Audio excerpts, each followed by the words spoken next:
किसी ने बड़े कमाल की बात कही है कि अपने जीवन को ऊपर वाले को सौंप दो, क्योंकि आप जीवन भर में जो कर सकते हैं उतना तो वो एक पल में कर सकता है।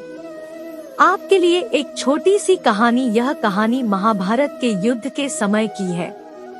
युद्ध के प्रारंभ होने से पहले युद्ध भूमि को तैयार किया जा रहा था। कुरुक्षेत्र की भूमि को समतल बनाया जा रहा था, पेड़ों को हटाया जा रहा था। उस युद्ध भूमि का मुआयना करने के लिए एक दिन पहले निरीक्षण करने के लिए भगवान श्री कृष्ण और उनके मित्र धनुर्धर अर्जुन पहुँचे। वो मुआयना कर रहे थे, देख रहे थे तैयारी किस तरीके से चल रही है। तभी एक चिड़िया उड़ती उड़ती आई और भगवान श्री कृष्ण के पास आकर के बोली कि भगवान, मुझसे क्या गलती हो गई, मेरी दुनिया आपने उजाड़ दी। यहाँ युद्ध भूमि को तैयार किया जा रहा है, पेड़ों को गिराया जा रहा है, एक हाथी ने आकर के मेरा पेड़ गिरा दिया। मेरा घोंसला उस पर था, वो घोंसला गिर करके जमीन पर आ गया, उसमें नन्हे नन्हे बच्चे हैं, हमारी जान बचा लीजिए भगवान, अब सब कुछ आपके हवाले है।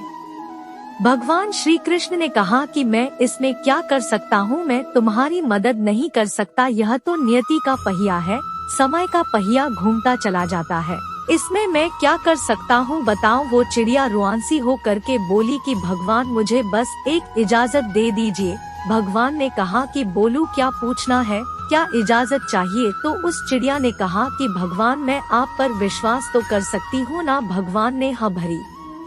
अगले दिन युद्ध शुरू हुआ और युद्ध की शुरुआत से पहले भगवान श्री कृष्ण ने अपने दोस्त अर्जुन से कहा, अपने मित्र से कहा कि मुझे अपना धनुष और एक तीर दे दो, एक बाण दे दो। अर्जुन ने अपना धनुष सौंपने से पहले पूछा कि केशव, आपने तो प्रतिज्ञा ली थी कि आप शस्त्र नहीं उठाएंगे, क्योंकि अर्जुन की भगवान को शस्त्र क्यों उठाना पड़ रहा है, ऐसा क्या हो गया। तो भगवान श्री कृष्ण ने कहा कि उस सामने हाथी देख रहे हो, उस हाथी ने उस चिड़िया का घोंसला गिराया, उस पेड़ को नष्ट कर दिया जिस पर उस चिड़िया का घोंसला था, मुझे कुछ तो करना पड़ेगा। अर्जुन समझ गया भगवान श्री कृष्ण ने वो धनुष लिया है, एक तीर छोड़ा, लेकिन ये क्या, वो तीर जा करके हाथी को लगा ही नहीं, उसके गले में घंटी लटकी थी, उस पर जाकर के लगा और वो घंटी नीचे जमीन पर गिर गई। अर्जुन हंसने लगा और कहने लगा कि माधव, आपसे नहीं हो पाया, मुझे मौका दीजिए, 1 मिनट में उस हाथी को नष्ट कर दूंगा, खत्म कर दूंगा। भगवान ने कहा कि नहीं, नहीं हो गया, बस इतना काफी था। अर्जुन ने भी ज्यादा सवाल जवाब नहीं किए। 18 दिन तक युद्ध चला और उसके बाद में जब पांडवों की जीत हुई तो एक बार फिर से उस मैदान को साफ किया जा रहा था, क्योंकि काफी युद्ध के बाद में जो नुकसान हुआ था, बहुत सारा सामान गिरा पड़ा था, साफ सफाई चल रही थी। भगवान श्री कृष्ण एक बार फिर से अपने दोस्त, अपने मित्र अर्जुन के साथ में उसी भूमिका करने के लिए निकले और अर्जुन से कहा कि एक काम कीजिए, मेरे रथ से उतरिए और जाकर के नीचे वो जो घंटी रखी है उसको हटा दीजिएगा। अर्जुन चौंक गया कि हमने युद्ध जीत लिया है, हम इतने महान बन चुके हैं और यह मुझे एक घंटी उठाने के लिए, युद्ध भूमि की साफ सफाई करने के लिए कह रहे हैं।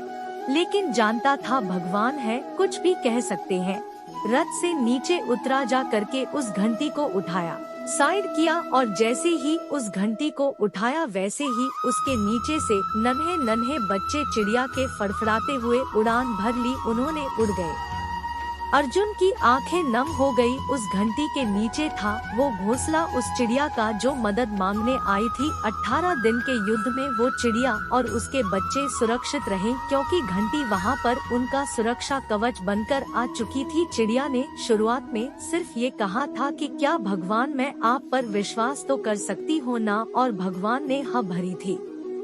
कहानी बहुत छोटी है लेकिन हमें सिखाती है कि दुनिया में हमारे सामने चाहे जो परिस्थिति आ जाए, एक काम कीजिएगा, अपने जीवन को ऊपर वाले को सौंप दीजिएगा, क्योंकि आप जीवन भर में जितना कर सकते हैं उससे कहीं ज्यादा तो वो एक पल में कर सकता है। हमेशा आपसे कहता हूँ कि ऊपर वाले के आशीर्वाद के साथ, अपनी सच्ची मेहनत के साथ और अपनी फैमिली के प्यार के साथ कर दिखाओ कुछ ऐसा कि दुनिया करना चाहे आपके जैसा।